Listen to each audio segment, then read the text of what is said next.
France Inter. France Inter.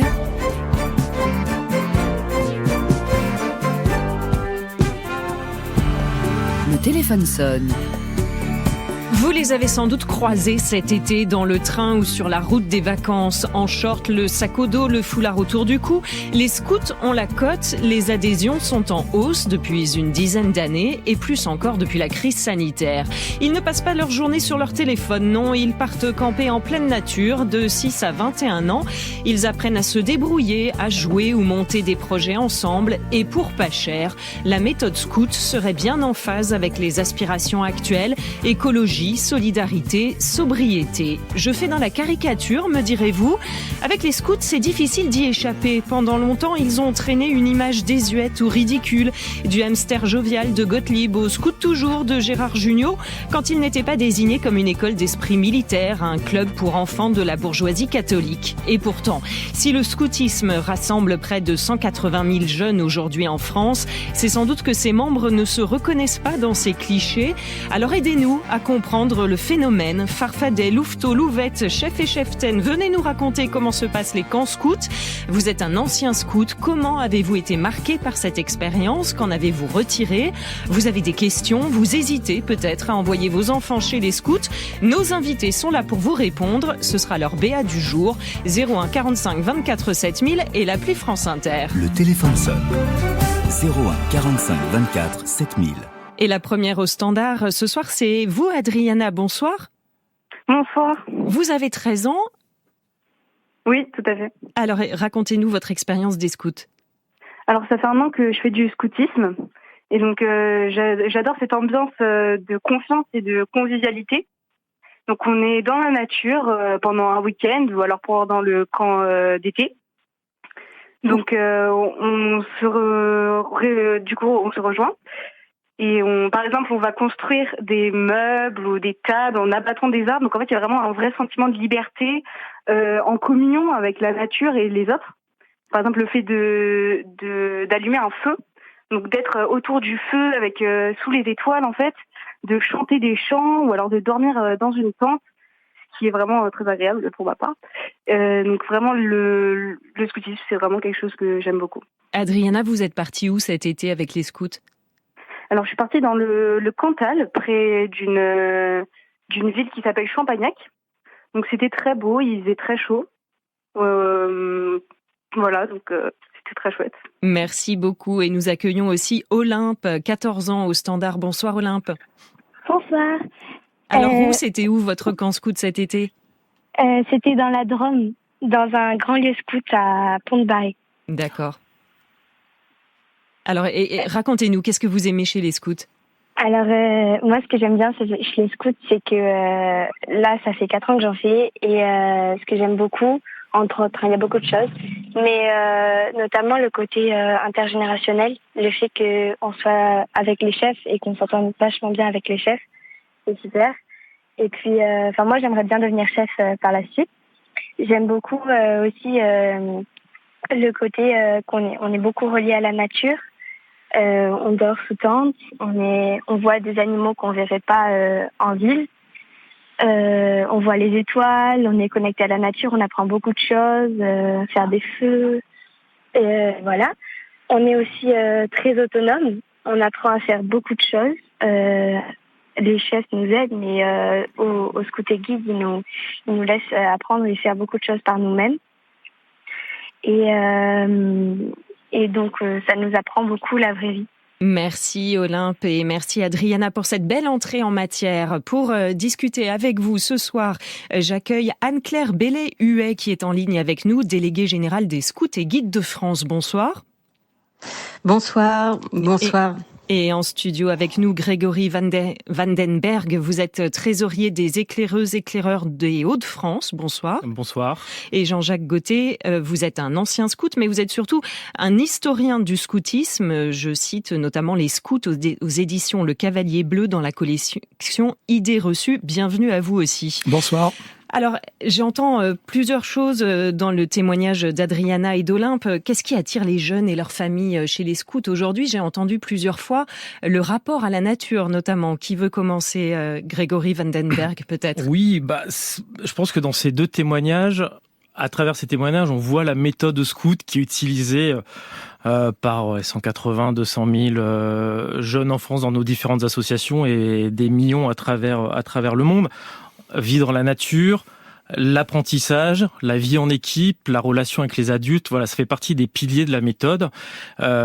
Aujourd'hui, on sent dans notre société effectivement un retour notamment vers la nature. La crise du Covid, je pense aussi passer par là où tout le monde essaye de retrouver un peu de sens dans les activités. Se reconnecter à la nature aussi, oui. Et effectivement, le scoutisme qui est né dans la nature, dans des activités de nature, bien entendu, on répond à ça. Anne-Claire Bellay-Huet, comment vous expliquez ce retour en grâce du scoutisme et de quand vous le datez ? C'est de quoi, une dizaine d'années à peu près ? Oui, je dirais une dizaine d'années.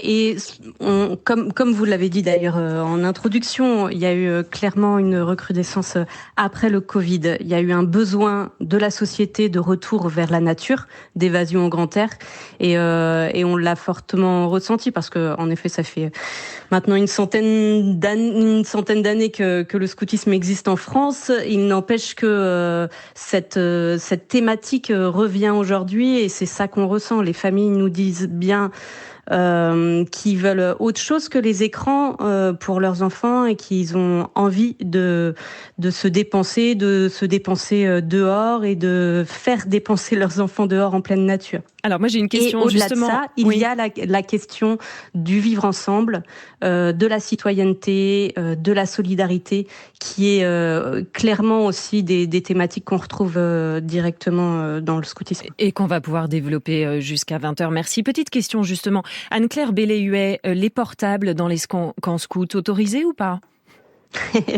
Alors, autorisé et non autorisé, en fait, justement, on n'est pas du tout contre la connexion. En revanche, on vit avec. Donc, on n'est pas contre les écrans. On apprend à les utiliser et on apprend les jeunes à les utiliser. Donc, on réfléchit avec eux à leur rapport à l'écran et à leur rapport au numérique.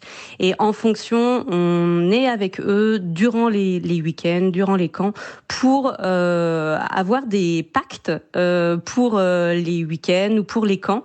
Et tout dépend du coup des unités et des groupes durant les camps. Jean-Jacques Gauthier, vous êtes donc historien du scoutisme, mais je précise que vous êtes vous-même membre d'honneur des scouts et guides de France. Quelques repères peut-être, vous avez les chiffres. Comment a évolué le mouvement scout ces dernières décennies en France ? Alors, le scoutisme, globalement en France, a connu des hauts et des bas. Aujourd'hui, il y a à peu près 180 000 scouts en France, toutes associations confondues. Ce qui signifie qu'on est revenu à peu près aux chiffres qui existaient en 1950. Mais il y a eu des époques où les mouvements scouts ont été beaucoup plus nombreux en France. Le maximum historique a été atteint en 1947, donc juste après la Seconde Guerre mondiale. Il y avait à peu près 300 000 scouts, guides, éclaireuses et éclaireurs en France. Donc, alors, 180 000 aujourd'hui, vous dites on est revenu au niveau des années 1950. La différence peut-être, c'est que d'autres mouvements de jeunesse, eux, ont vu leurs effectifs péricliter. Des mouvements de jeunesse ont vu leurs effectifs péricliter, voire complètement disparaître. Bon, c'est notamment le cas de grands mouvements de jeunesse de l'Action catholique qui ont effectivement, pour certains, quasiment disparu. Le scoutisme, lui, dans sa diversité, a maintenu ses effectifs. On accueille Dominique au standard. Bonsoir Dominique. Oui, bonsoir. Nous vous écoutons. Oui, bonsoir. Moi, juste un témoignage. Je suis quelqu'un d'un peu âgé. Mes enfants, qui ont aujourd'hui entre 23 et 39 ans, ont fait du scoutisme d'origine protestante. Pourquoi on a choisi cette filière-là ? Parce que c'était mixte et surtout aucune obligation vis-à-vis de la religion. Et puis, pourquoi ? Parce que c'est un engagement collectif avec de vraies notions de partage, en particulier au moment de l'établissement du camp, les relations avec la nature. Et puis une grande mixité sociale. Moi, je parle d'un scoutisme qui était dans les années 95, vous voyez, et avec un vrai parcours, louveteau, éclaireur, puis chef de camp, qu'ont fait mes 4 enfants, 3 filles et un garçon. Et puis ils ont même passé le BAFA, une sortie une fois par mois, plus le camp. Et alors, ce qui est très étonnant, et c'est surtout pour ça que je voulais témoigner, c'est que mes enfants, plusieurs fois, elles m'ont dit « Ah, mais j'ai rencontré quelqu'un et je lui ai posé les questions, mais tu n'aurais pas fait du scoutisme, toi ?» C'est-à-dire qu'ils se reconnaissent entre eux. Et c'est une forme de réseau. Et ils se reconnaissent à quoi ? Ils se reconnaissent parce que vis-à-vis du comportement, vis-à-vis de la nature, de l'écoute, la capacité de partage, etc. Et puis, j'ai même une de mes filles qui a fait sur son CV, elle a 33 ans, elle a mis écrit « passionnée par le scoutisme ». Voilà, pour une forme de reconnaissance, de faire partie entre guillemets, d'un milieu, d'un réseau. Voilà. Merci beaucoup Dominique, il y a vraiment beaucoup de choses dans votre témoignage. Jean-Jacques Gauthier, peut-être juste rebondir sur ce CV. Est-ce que le scoutisme a aussi vocation à former des chefs ? Vous soulignez dans votre livre que beaucoup de responsables politiques sont passés par le scoutisme. Alors, un certain nombre de responsables politiques sont effectivement passés par le scoutisme. Après les élections, à la suite des élections municipales de 2020 en France, on a eu dans 2 grandes villes des maires qui ont été élus en faisant explicitement référence à leur engagement scout. Donc on a Léonore Monconduit qui a été élu maire de Poitiers, qui a été aux éclaireuses et éclaireurs unionistes de France. Écologiste. Et écologiste. Et Cédric Van Stevendal, donc le maire de Villeurbanne, qui lui a été très impliqué chez les Scouts et Guides de France. Oui. Et ces deux élus, effectivement, ont très clairement voulu marquer le lien entre leur engagement d'abord dans le scoutisme et ensuite leur engagement dans la vie politique et sociale. Et pour l'anecdote, j'avais oublié, mais dans votre livre, vous dites que Jacques Chirac a fait partie des scouts. Il avait même un surnom. Jacques Chirac avait été totémisé bison égocentrique. Une autre dimension dans le témoignage de Dominique qui nous intéresse, c'est la religion. Quelle place de la religion chez les scouts ? Anne-Claire Bellet-Huet, vous êtes la déléguée générale des Scouts et Guides de France. C'est le premier mouvement scout de France, si je ne me trompe pas, et catholique. Tout à fait, oui. Nous approchons les 100 000 adhérents et nous sommes un mouvement d'éducation populaire et un mouvement catholique. Et donc ouvert à tous. Alors ouvert à tous, mais j'ai vu, excusez-moi juste pour préciser, j'ai vu que votre nomination, par exemple, en 2021, avait été avalisée par la Conférence des évêques de France. Quels sont vos liens avec l'Église ? Nos liens sont étroits, c'est-à-dire que nous sommes membres de l'Église et nous cherchons à être en lien dans notre quotidien et dans notre pastorale, j'ai envie de dire, dans l'association. Donc nos liens existent que ce soit au niveau de la délégation générale, mais également dans les groupes. Nous sommes en lien avec les prêtres qui sont dans les paroisses et qui sont en lien avec les groupes et qui vont aussi travailler sur les valeurs dont on parlait tout à l'heure, que ce soit l'autonomie, le partage. C'est aussi une manière de faire vivre le scoutisme que d'être en lien avec nos temps spirituels que peuvent vivre les jeunes. D'accord, mais vous dites que vous êtes ouvert à tous. Les autres religions ou les non-croyants sont acceptés ? Tout à fait. Et il n'y a pas de prosélytisme ? Une question que pourraient se poser certains parents. Oui, et les autres religions et les non-croyants sont largement acceptés. C'est d'ailleurs le propre, et on peut parfois se tromper un peu dans la définition, mais le propre du catholicisme. Le catholicisme, par définition, nous invite à être ouverts à tous. Et c'est parce que on est catholique et qu'on a des valeurs catholiques que nous sommes dans le partage et que nous sommes ouverts à l'ensemble. Donc, en effet, bien entendu, on a beaucoup de non-croyants et de pratiquants d'autres religions au sein des Scouts et Guides de France. Alors, Grégory Vandenberg, vous représentez le mouvement des éclaireuses, éclaireurs de France et vous êtes donc le mouvement laïque des scouts. Ouais, tout à fait. En fait, en France, si je peux employer ce mot-là qui est le mot chapelle, en fait, vous avez la chance, on a eu le témoignage juste avant de quelqu'un qui était chez nos copains unionistes, donc les protestants. Historiquement, la religion est liée au scoutisme, effectivement, mais c'est pas automatiquement obligatoire.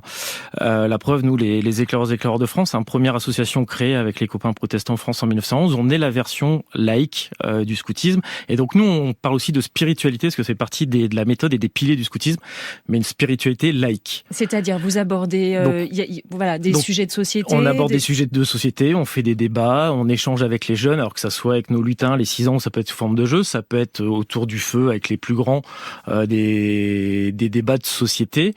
On peut aborder la question religieuse dans ces sujets-là. On est vraiment ouvert à tous et à tous, mais effectivement, un peu comme l'école publique où on est laïque. On a chez nous, je dirais un peu à l'inverse des copains des scouts de France, mais aussi on a chez nous des catholiques, des protestants, des musulmans, des athées, voilà. Mais notre fondement, effectivement, c'est cette laïcité.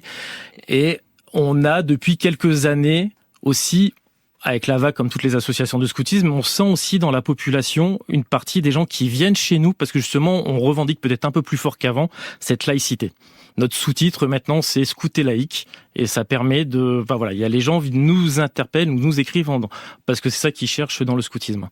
Jean-Jacques Gauthier, vous qui êtes historien du scoutisme, cette séparation des différentes associations par confession, c'est assez spécifiquement français. Alors ça, c'est une dimension spécifiquement française ou plus exactement spécifiquement latine qu'on va retrouver par exemple en Belgique ou en Italie. En Grande-Bretagne, le scoutisme s'est construit de manière différente. Baden-Powell, il faut le rappeler, est protestant et il insiste sur la dimension... Le fondateur du scoutisme en 1907. Le fondateur du scoutisme en 1907, exactement. Il insiste sur la dimension religieuse du scoutisme en disant le scoutisme a une dimension religieuse, mais il précise pas laquelle.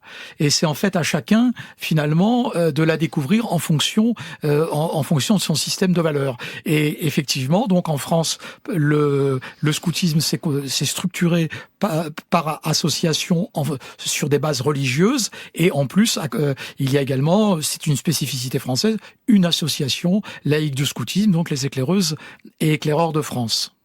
Marie-Jeanne au standard qui nous appelle de Paris. Bonsoir Marie-Jeanne. Oui, bonsoir. Moi je suis cadre infirmière à la retraite. J'ai été scout dans les éclaireuses de France parce que mon père avait choisi ce mouvement laïque parce que j'étais scolarisée chez les Bonnes Sœurs. Voilà.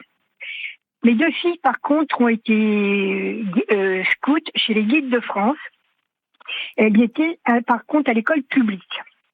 Moi, ce que j'ai apprécié chez les Guides de France, c'est la grande tolérance. Et moi, ce que je revendique, c'est que le mouvement scoutisme nous apprend le vivre ensemble, la solidarité, la tolérance, la générosité. Et à l'heure actuelle, ce qui n'est pas négligeable, c'est que les camps de scouts sont bien moins onéreux que toutes les colonies de vacances à l'heure actuelle, ou autres mouvements de vacances pour les jeunes et les enfants. Merci pour votre appel, Marie-Jeanne. Alors là, on va être très prosaïque, Grégory Vandenberg, mais en effet, c'est un argument qu'on voit ces dernières années. Les camps scouts sont aussi des séjours de vacances particulièrement bon marché pour les familles. Est-ce que vous pouvez nous dire, bêtement, combien ça coûte ? Alors, combien ça coûte, c'est très compliqué de répondre parce qu'il y a plein de paramètres.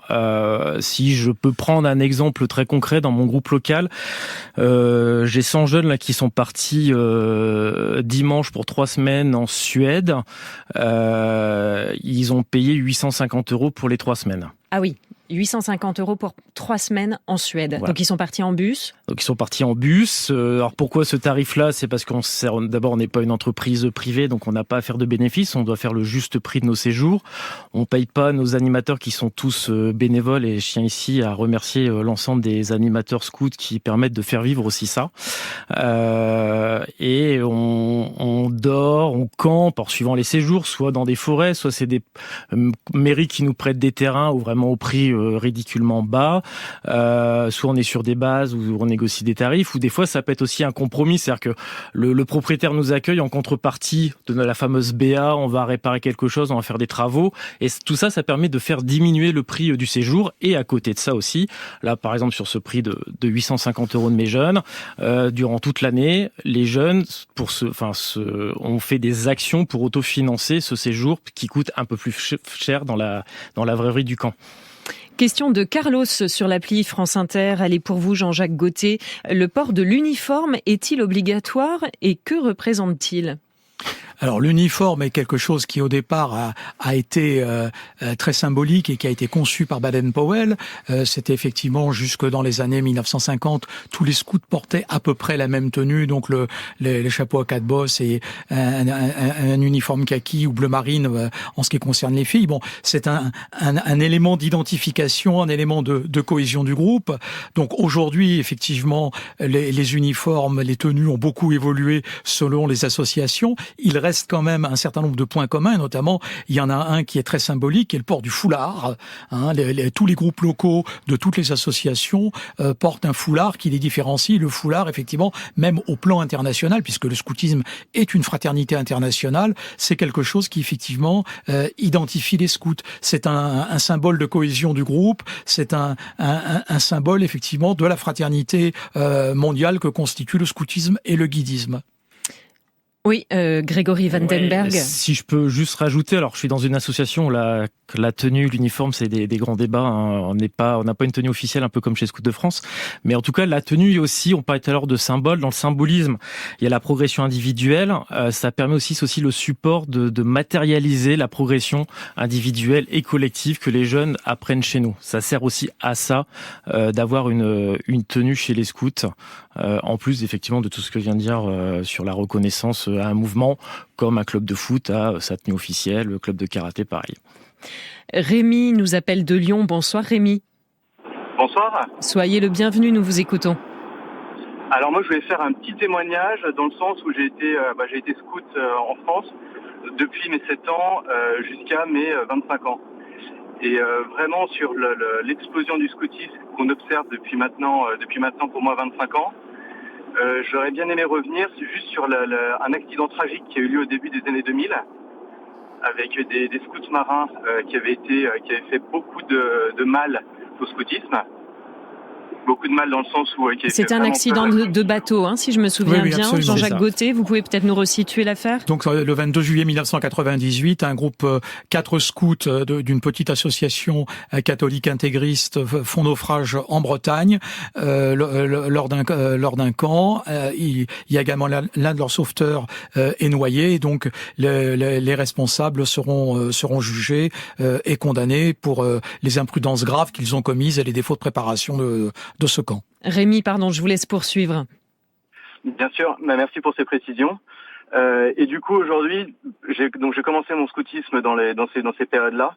Et c'est vrai qu'au début, ça faisait un petit peu peur. Et j'ai vu se développer vraiment, j'ai découvert un peu tout le milieu du scoutisme avec toutes les différentes pédagogies qu'il existe en fonction des mouvements, que ce soit mixte, non mixte, que ce soit en fonction des différentes franges, etc.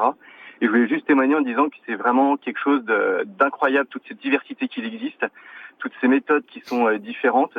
Et voilà, c'est un petit peu le témoignage que je voulais faire aujourd'hui. Merci beaucoup. Anne-Claire Bellé-Huet, moi j'ai une question pour vous. Est-ce que les scouts, c'est mixte ? Est-ce que les jeunes filles et les jeunes garçons partent dans les mêmes camps ? Comment ça se passe ?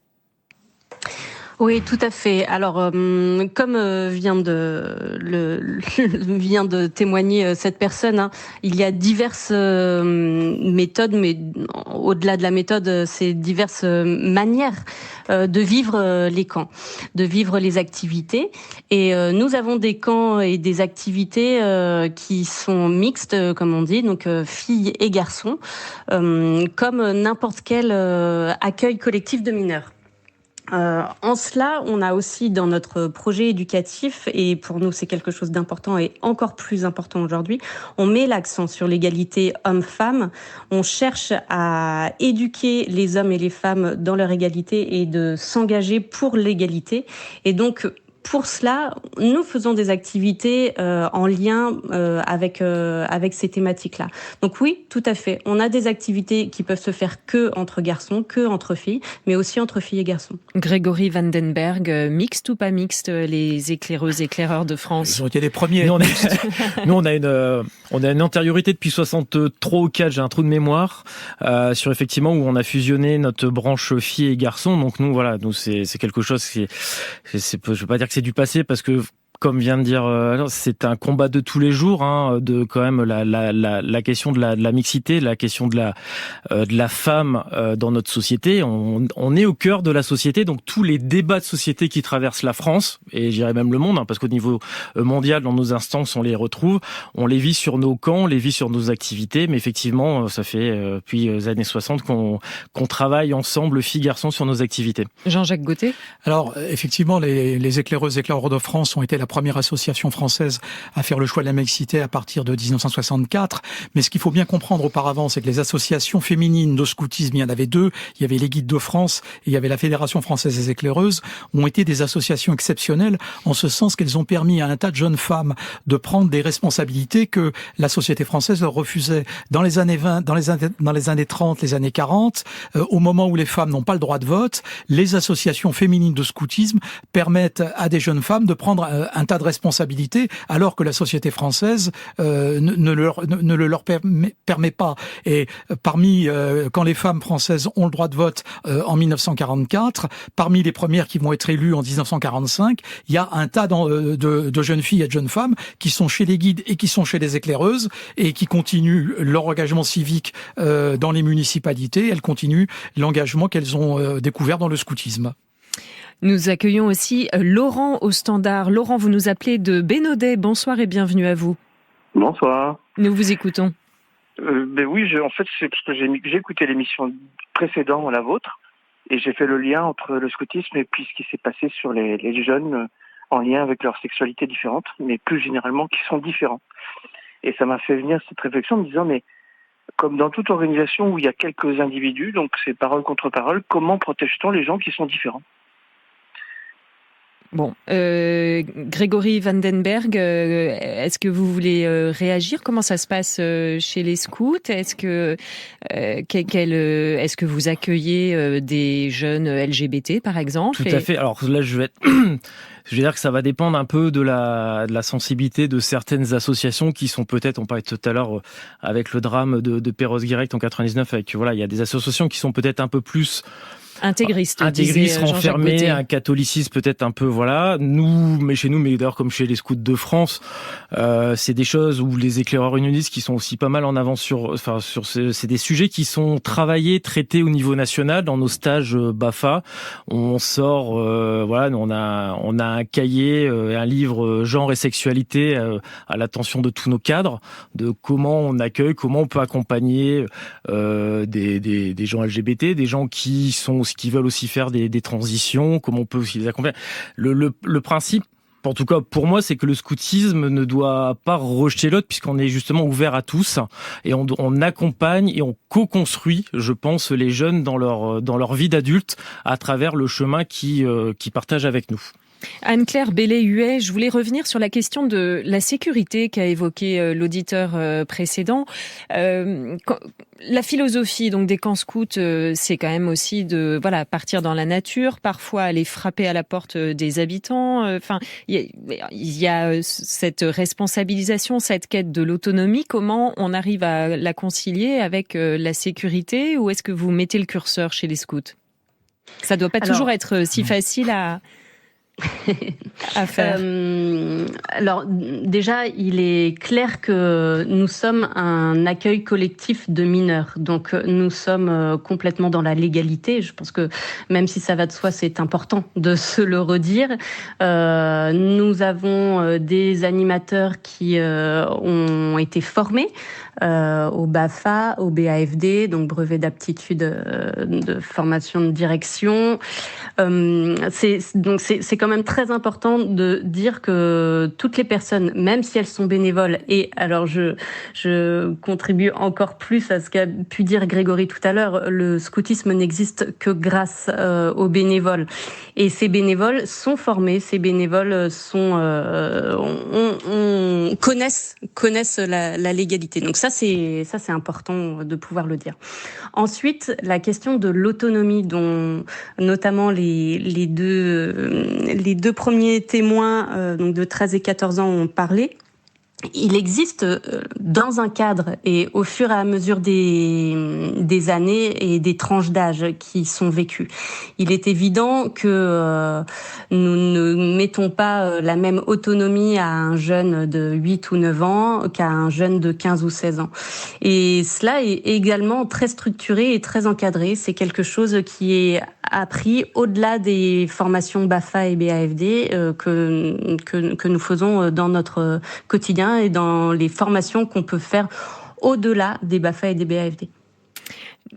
Jean-Jacques Gauthier, vous voulez intervenir? Oui, alors pour insister pour rebondir sur ce que disait Anne-Claire Bellet, l'une des spécificités du scoutisme, effectivement, c'est l'exigence de formation des cadres.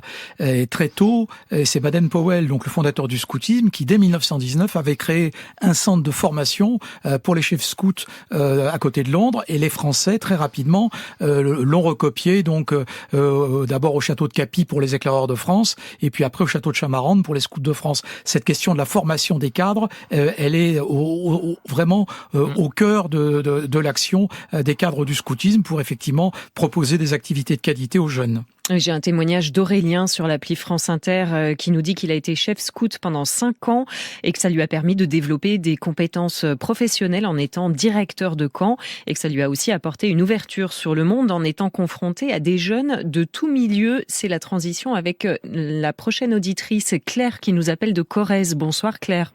Bonsoir. Nous vous écoutons. Alors oui, c'est ce que je disais. Moi, le scoutisme, c'est une grande histoire. Mes grands-parents étaient cœurs vaillants et âmes vaillantes. Mes parents se sont rencontrés au scout. J'étais chef scout. Et ce que je disais, il y a deux dispositifs dont vous n'avez pas parlé et dont vos témoins n'ont pas parlé. C'est les dispositifs vol au vent et arc-en-ciel. Et moi, j'étais dans un dispositif arc-en-ciel quand j'étais chef, où on a pu accueillir au sein de notre troupe pionnier, en fait, des enfants en situation de handicap psychique. Et je dois avouer que c'est l'un de mes meilleurs souvenirs en tant que chef, je pense, d'avoir pu faire ça. Et je pense pas qu'il y ait beaucoup d'autres mouvements en dehors des scouts, des éclés ou autres, qui fassent ce genre de mouvement d'inclusion et de permettre à des enfants qui soit avec des handicaps assez lourds, soit qui viennent de milieux très défavorisés, de leur permettre de partir en vacances et de découvrir l'autonomie, en fait, dans un cadre qui est complètement différent de leur cadre habituel. Grégory Vandenberg, j'aimerais que vous entendre réagir à ce témoignage, notamment sur l'aspect mixité sociale. Vous, par exemple, vous êtes directeur du groupe de Lambersart, c'est une commune plutôt aisée de l'agglomération lilloise. Vous avez ouvert une antenne à Roubaix. Comment ça se passe? Comment les scouts sont-ils accueillis aussi dans des quartiers populaires de banlieue? Alors, juste pour rebondir sur juste avant, effectivement, les Scouts de France ont ces dispositifs-là. Chez nous, aux Éclés, je dirais que l'intégration se fait plutôt au sein de nos groupes et sans dispositif particulier. On a un secteur service vacances qui est vraiment là, plutôt spécialisé vraiment sur le handicap moyen et lourd, où pour plein de raisons dans les groupes ça peut être un peu plus compliqué. Oui, moi je suis responsable du groupe de Lambersart. Alors bon, on va dire plutôt moyenne de la banlieue lilloise. Néanmoins, on accueille quand même des gens qui sont smicards et on a les échelles un peu de toutes classes. Et effectivement, on a ouvert. C'est un de nos responsables qui est parti habiter sur Roubaix et qui est en plein cœur poétique de la ville, dans le quartier de l'Alma pour ceux qui connaissent Roubaix, et un quartier historique connu, et qui a créé son groupe l'année dernière. Ils sont une vingtaine aujourd'hui, donc ça répond à un besoin. Et ces jeunes sont avec les miens aujourd'hui en Suède. Donc durant l'année, ils ont fait des activités ensemble pour se connaître. Et aujourd'hui, on a des Roubaisiens qui sont sur notre camp Lambersart Roubaix en Suède. Ça se passe très bien parce qu'en fait, au-delà de son lieu d'habitation, on vit la même chose. On vit les mêmes activités. On appuie la même méthode. Donc qu'on soit d'une commune riche ou d'une commune pauvre, on applique la même chose. C'est ça le brassage qui permet aussi peut-être aussi l'efficacité, on va dire, du scoutisme dans sa méthode pédagogique.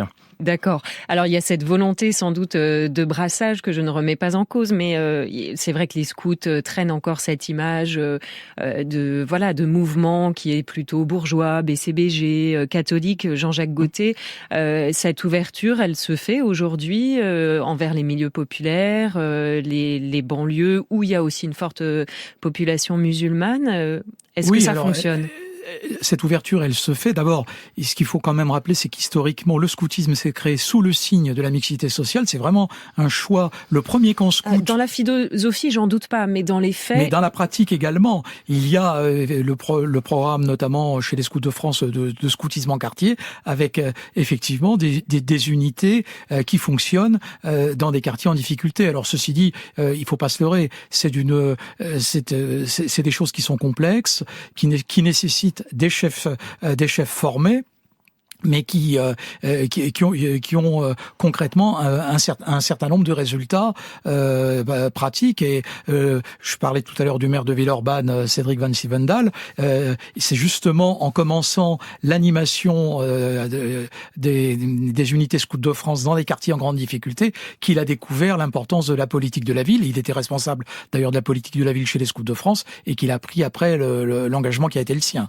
J'aimerais qu'on écoute deux derniers auditeurs au standard de France Inter. D'abord, Abdel, qui nous appelle de Sens. Bonsoir, Abdel. Bonsoir. Nous vous écoutons. Vous avez 74 ans. C'est cela. Écoutez, j'étais gamin. À l'époque, il y avait le patronage. J'allais au patronage parce que ma mère s'est retrouvée toute seule. Mon père est parti. Et alors, une voisine l'a conseillé à mes parents, à ma mère, de me mettre au patronage. Et j'étais au patronage. Et là, j'ai rencontré des enfants qui venaient au patronage. Ils m'ont pris avec eux et je suis rentré au scoutisme. Et ça m'a appris des tas de choses. Et c'était où ça ? C'était à Oran, en Algérie. D'accord. Et ça m'a appris des tas de choses. Si vous voulez, me débrouiller tout seul parce que ma mère était toute seule. Et heureusement qu'il y avait le scoutisme parce que sans ça, je ne sais pas comment j'aurais terminé, mais je vous assure, ça m'a vraiment aidé. Ça m'a donné une ouverture sur la vie, sur la rencontre des gens, le respect des personnes à l'époque, les personnes âgées. Je trouve que c'est formidable le scoutisme. Merci beaucoup. Et moi j'étais de religion musulmane. Merci beaucoup, Abdel. Et bonsoir, Richard. Oui, bonsoir. Vous avez 73 ans. Oui, tout à fait. Tout à fait. Et j'ai attaqué le scoutisme au début des années 60.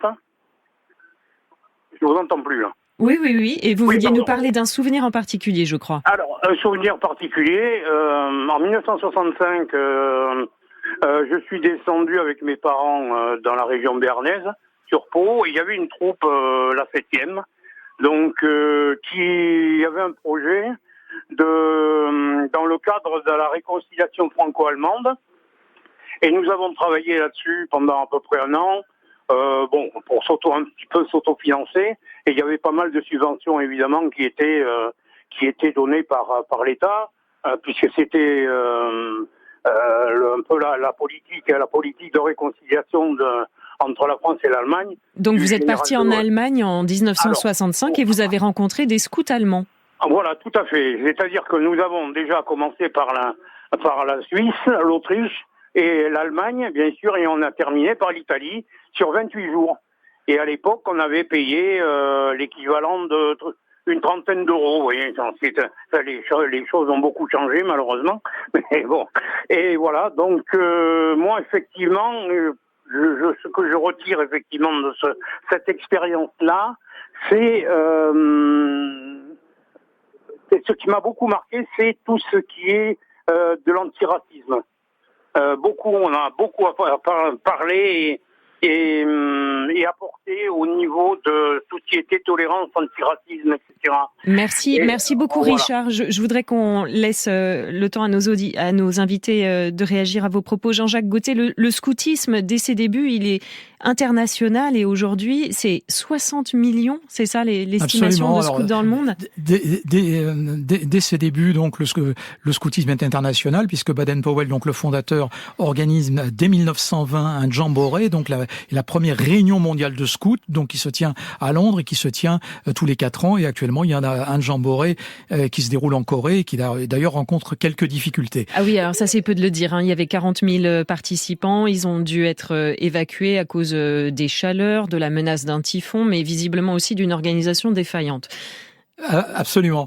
Et pour rebondir sur ce que disait l'auditeur, les scouts de différentes associations ont été effectivement des pionniers du rapprochement franco-allemand dès la fin des années 40, puisque au premier Jamboree, enfin au seul Jamboree qui soit tenu en France en 1947, il y a des scouts allemands qui sont présents, d'ailleurs de manière clandestine, mais qui sont accueillis par les Français, ce qui va à l'époque va faire un scandale, parce que toute une partie de la classe politique en France trouve scandaleux qu'on accueille des jeunes comme ils disent, dans une manifestation de scouts, alors qu'effectivement on est 2 ans après la fin de la Seconde Guerre mondiale. Mais cette dimension de fraternité internationale, c'est l'une des grandes spécificités du scoutisme. Grégory Vandenberg. Ouais, juste pour rebondir, on a actuellement par exemple à Gravelines, donc sur la côte du Nord, le groupe Éclaireurs de France de Lone Plage avec le Secours Populaire qui réunit aujourd'hui quasiment 400 jeunes qui viennent des 5 continents avec 30 nationalités, dont notamment des Sahraouis, où c'est encore aussi compliqué. Donc voilà, le scoutisme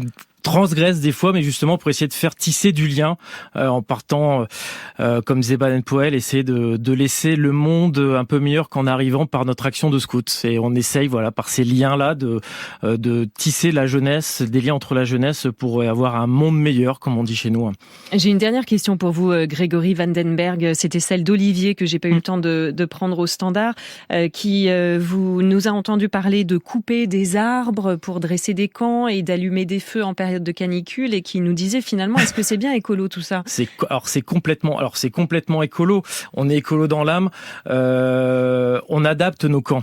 Quand je disais tout à l'heure qu'on vit dans la société, oui, aujourd'hui, faire des camps dans le sud de la France, ça pose question sur la manière de faire nos camps, parce qu'il y a la canicule. Le manque d'eau. Donc interdiction de faire des feux. Couper des arbres, on coupe des arbres, souvent on est en lien avec les gardes de l'ONF. Et donc on fait plutôt des coupes de nettoyage, les gourmands, des choses comme ça. On peut aussi réutiliser des arbres qui ont été coupés. Par exemple, si on campe au mois d'août et on est sur des mêmes lieux, des arbres qui ont été coupés au mois de juillet qu'on réutilise au mois d'août. On fait pas des coupes rases dans les forêts. On apprend justement à nos jeunes comment on entretient ça s'appelle de l'entretien de la forêt. Mais effectivement, le changement climatique, c'est un mur de la société, mais c'est un mur dans nos pratiques et dans nos méthodes, parce qu'on doit revoir aussi un peu ce qu'on fait. Nous, typiquement, chez nous, dans mon groupe, on se dit on va plus partir dans le sud tout de suite parce qu'il faut qu'on réfléchisse. C'est peut-être aussi pour ça qu'on est parti en Suède pour prendre un peu le frais. Mais c'est quoi un camp scout en 2023-2024 avec le réchauffement climatique et les canicules qui nous empêchent de faire nos activités comme on avait l'habitude de faire. Et quel bilan carbone ? Et le bilan carbone qui suit derrière. Merci à tous les trois, Anne-Claire Belley-Huet, Grégory Vandenberg et Jean-Jacques Gauthier. Merci à tous nos auditeurs. Demain, j'attends vos témoignages sur les 50 ans du hip-hop.